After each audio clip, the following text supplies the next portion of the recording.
رب کریم فرماتے ہیں وما من دابۃ فی الارض، اس دھرتی پہ کوئی چلنے پھرنے والا جاندار ایسا نہیں ہے جس نے اپنا رزق خود کمانا ہو۔ فرمایا الا علی اللہ رزقھا،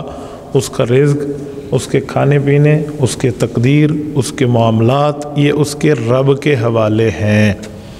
اگر ہم اس آیت کو سمجھ جائیں تو دنیا کی جتنی ٹینشنیں ہیں نا وہ ساری ختم ہو جائیں۔ آج دنیا میں ایک دوسرے سے حسد صرف اس بنیاد پہ ہے کہ کہیں یہ مجھ سے زیادہ نہ کما لے، کیا یہ مجھ سے زیادہ کوئی پیسہ نہ جمع کر لے، مجھ سے زیادہ دولت اس کے پاس نہ آ جائے، یہ چیزیں ہماری ٹینشن کی ہوتی ہیں۔ اگر ہم قرآن کریم کی اس آیت پہ غور کریں تو یہ جواب موجود ہے۔ رب کریم فرما رہے ہیں یہ میرے کام ہے کس کو کتنا رزق دینا ہے۔ تو جب ہم اس آیت کو سمجھ جائیں گے تو میں مثال دیتا ہوں، آمنے سامنے دکان ہو اور ایک چیز بیچنے کی دکان ہو تو پھر بھی حسد نہیں ہوگا۔ ایک بس میں بیٹھ کے اکٹھا بندہ کاروبار کا سفر کرے،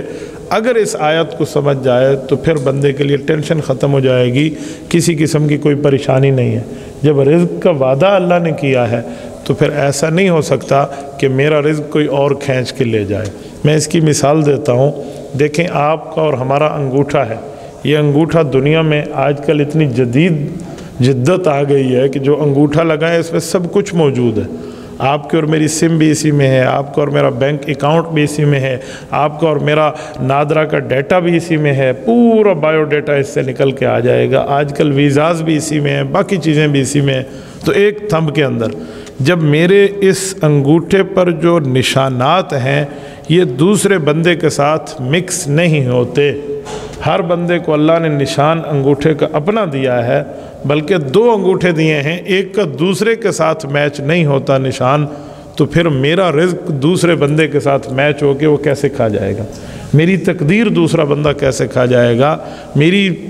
جو ہے نا تقدیر پر جو حصہ متعین ہے وہ دوسرا کیسے لے جائے گا؟ ایسا کچھ بھی نہیں ہو سکتا۔ یہ اللہ تعالیٰ کے ہاں مقدر ہے، اللہ تعالیٰ نے طے فرما دیا ہے۔ آخرت کا معاملہ اس پر بندہ سوچے کہ ہاں مجھ سے بڑھ کے یہ عبادت کرے گا تو آخرت کا حصہ لے جائے گا، مجھ سے بڑھ کے یہ نیکی کرے گا تو آخرت اور جنت میں ایک درجہ کئی درجے مجھ سے زیادہ لے جائے گا۔ یہ تو ہو سکتا ہے، لیکن دنیا میں رزق کی وجہ سے، دولت کی وجہ سے، مال کی وجہ سے، کمانے کی وجہ سے ہم یوں پریشان ہو جائیں کہ مجھ سے زیادہ میرا کھینچ کے لے جائے گا۔ ہو سکتا ہے مجھ سے زیادہ لے جائے لیکن میرا کھینچ کے نہیں لے جائے گا، جو رزق میرے مقدر ہے وہ ہمیں ہی ملنا ہے۔ ہمارے ایک بزرگ تھے، میں نے ان سے ایک جملہ سنا، وہ فرماتے تھے ہمارے پاکستان میں یہ چمن بارڈر سے انگور آتے ہیں، افغانستان سے آتے ہیں، چمن میں انگور اگتا نہیں ہے، چمن میں تو بالکل چٹیل جو ہے نا کیا کہتے ہیں علاقہ ہے، وہاں پر پہاڑوں پہ بھی درخت نہیں ہیں، تو وہاں انگوروں کی منڈی لگتی ہے، انگور آتے غیر ملک سے ہیں، تو وہ انگور پھر پورے پاکستان میں سپلائی ہوتے ہیں، اور خوبصورت انگور، اس کا نام بھی چمن انگور ہے، اگرچہ چمن میں اگتے نہیں ہیں، بکتے ہیں۔ تو وہ اس کی مثال دیتے ہوئے فرماتے ہیں کہ چمن کا انگور ہے نا لوگ بڑا پسند کرتے ہیں، فرمایا اگر کسی دانے پر میرا نام لکھا ہے نا کہ فلاں بن فلاں نے کھانا ہے، تو وہ کسی ٹرک میں آئے، کسی باکس میں آئے، کسی تھیلے میں آئے، کسی فروٹ منڈی میں آئے، وہاں سے دکان میں آئے، دکاندار اس کو کسی پیٹی میں بند کر کے لے آئے، کسی تھیلے میں جائے، کوئی جیب کا پیسہ اس کو ادا کرے، جیسے کیسے تیسے، اگر میرا نام لکھا ہے تو وہ میرے منہ میں آ کر رہے گا۔ یہ اتنا پیارا ان کا جملہ ہے، اگر اس جملے پہ غور کریں تو ساری باتیں سمجھ آ جاتی ہیں۔ اور پھر اگلا لفظ اس کے ساتھ فرماتے کہ اگر میرا نام اس پہ نہیں لکھا نا تو دنیا کی ساری طاقتیں میرے دسترس میں ہوں اور میں کوشش کروں کہ یہ ایک دانہ مجھے مل جائے تو ایک دانہ بھی نہیں ملے گا۔ پھر اس کی تشریح کرتے ہوئے کہتے میں نے کئی مرتبہ فرماتے کہ میں نے ایسے دیکھا ہے ہسپتال کے اندر لوگوں کو کہ جس وقت ان کی موت کا وقت آ چکا ہوتا ہے تو وہ ایڑیاں رگڑ رہے ہوتے ہیں اور اوپر ٹھہرنے والے لواحقین انہیں چمچ میں پانی بھر کے دے رہے ہوتے ہیں کہ آپ پانی پی لیں، اگر اس پانی کے قطرے پر اس کا نصیب لکھا ہے تو وہ پانی پی جاتا ہے، ورنہ وہ منہ سے نکل جاتا ہے۔ تو اس سے اندازہ لگا لیں کہ ایک قطرہ بھی تقدیر سے زیادہ بندے کے اندر نہیں جا سکتا، ایک قطرہ بھی ہم تقدیر اور اللہ تعالیٰ کی طے کردہ معاملات سے زیادہ نہیں لے سکتے، تو پیچھے کیا بچا؟ آپ دیکھیں نا موت کے وقت بندے کی اکثر طور پہ آنکھیں پھٹی رہ جاتی ہیں، کہتے ہیں اس کی ایک وجہ ہے، فرشتہ ایک جملہ اس سے شیئر کرتا ہے اور وہ آدمی پریشان ہو کے اس کو یوں دیکھتا ہے تو اس کی روح قبض ہو جاتی ہے۔ وہ جملہ یہ ہے، فرشتہ اسے کہتا ہے کہ تو کچھ کھانا چاہتا ہے تو میں نے پوری دنیا میں کھانے کی چیزوں پر تیرے لیے سرچ کر لیا ہے،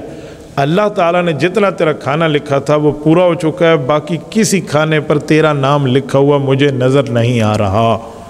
اور دنیا کے جتنے سمندر ہیں، پانی ہے، ہوا میں ہے، بادلوں میں ہے، کنوؤں میں ہے، برف کے اندر ہے، ندیوں میں ہے، نہروں میں ہے، جہاں بھی پانی ہے اس تمام قطروں کو میں نے اللہ کی دی ہوئی طاقت سے سرچ کر لیا ہے، کسی پانی کے قطرے پر تیرا نام نہیں لکھا ہوا، لہٰذا تیرا پانی مکمل ہو چکا ہے۔ اور تیری جتنی سانسیں تھیں، جو تو نے سانسیں لینی تھیں، وہ تمام سانسیں تیری مکمل ہو چکی ہیں، چند گنی چنی رہ گئی ہیں، وہ تو سانس پوری کرے گا، میں تیری روح نکال لوں گا۔ یہ 3 باتوں پہ مشتمل جملہ فرشتہ اسے کہتا ہے تو اس کی آنکھیں پھٹی رہ جاتی ہے، اس کی روح نکل جاتی ہے۔ میرے دوستو، اللہ تعالی ہم سب کو موت کی سختی اور تکلیف سے محفوظ رکھے۔ یہ موت کے وقت فرشتے کا اس طرح بات کرنا آپ کے اور میرے تقدیر پہ راضی ہونے کی طرف اشارہ ہے کہ ہم اللہ کی دی ہوئی تقدیر پہ راضی ہو جائیں۔ حدیث پاک میں ہے کل مما یلیک، جامع ترمذی میں حدیث ہے، حضرت انس بن مالک رضی اللہ عنہ فرماتے ہیں کہ میں نبی پاک صلی اللہ علیہ وسلم کے ساتھ کھانے کے دسترخوان پہ بیٹھا، تو جب کھانا آیا تو حضور علیہ السلام نے فرمایا بیٹا کل مما یلیک، اپنے سامنے سے کھاؤ۔ علماء نے لکھا ہے کہ جب کھانا ایک جیسا ہو تو اپنے سامنے سے کھائیں، مختلف قسم کے کھانے پڑے ہو تو بندہ دوسری طرف سے اٹھا سکتا ہے، پھر منع نہیں ہے، لیکن جب ایک طرف سے ہو تو اپنے سامنے سے کھاؤ۔ فرمایا کل مما یلیک۔ اس کی شرح میں محدثین فرماتے ہیں کہ حضور پاک نے جملہ کیوں فرمایا کہ اپنے سامنے سے، اپنی قریبی جگہ سے کھاؤ؟ تو فرماتے ہیں یہ بتانے کے لیے کہ اللہ کی تقدیر پہ راضی رہو، جو ترتیب کے اعتبار سے تیرے سامنے آ گیا ہے بس وہ تیرا مقدر ہے۔ تو یہ نہ سمجھ کہ اس وقت جو میں کھانا کھا رہا ہوں میری خواہش کیا ہے، یہ مت اپنے ذہن میں لا۔ جب اللہ تیری تقدیر اس وقت کے کھانے کی لکھ رہا تھا تو تیری خواہش کو اللہ نہیں بھولا تھا، اللہ تعالیٰ تیری خواہش اور ضرورت کو نہیں بھولا۔ تو اس سے بندہ اندازہ لگا لے، اسے کہتے ہیں رضا بالقضاء، تقدیر پر بندہ راضی ہو جائے تو دنیا کی تمام ٹینشنیں ختم ہو جائیں، دنیا کی تمام پریشانیاں ختم ہو جائیں، لڑائی اور فساد ختم ہو جائے کہ ہم ایک دوسرے کے ساتھ لڑتے اس بنیاد پہ کہ کہیں میرا حصہ نہ کھینچ کے لے جائے، کہیں میری چیز اس کے پاس نہ چلی جائے۔